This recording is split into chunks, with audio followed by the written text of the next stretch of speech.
Pilinszky János, ne félj!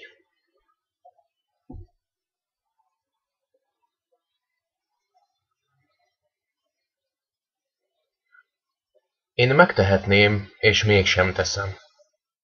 Csak tervezem, csak épp hogy fölvetem. Játszom magammal, ennyi az egész. Siratni való inkább, mint merész.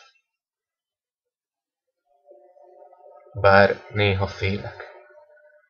Hát, ha eltemet a torkomig felömlő élvezet, mi most csak fölkéredző förtelem.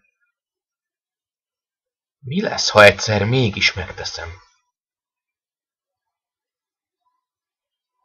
A házatok egy alvó éjszakán. Mi lenne, hogyha rátok gyújtanám?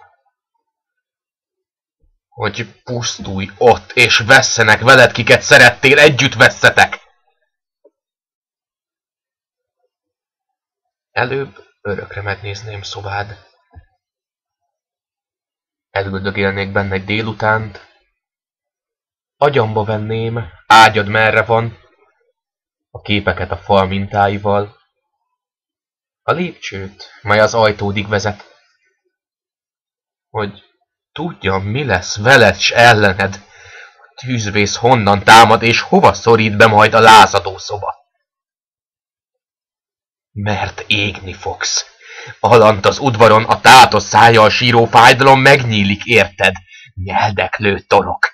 Hiába tépsz föl ajtót, ablakot. A túlsó járdán állok, és falom. Gyapjat növeszt, a füst a tűzfalon gyulladt csomóba gyűl, és fölfakad. Vérző gubanc a szűk tető alatt. Mi engem ölt a forró gyötrelem, most végigömlik rajtad, mint a genny. Sötét leszel, behorpat néma seb. Akár az éj.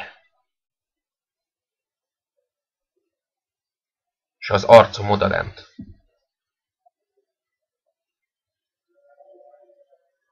Így kellene.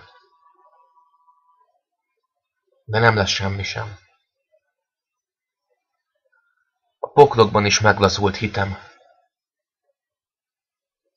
Vigasztalást a játék sem szerez. Az éjszakának legmélyebbje ez. Hogy átkozódtam? Vedd, minek veszed. Nem érdekelsz. Nem is szerettelek. Aludj nyugodtan. Igyál és egyél. S ha értenéd is átkaimat, ne félj.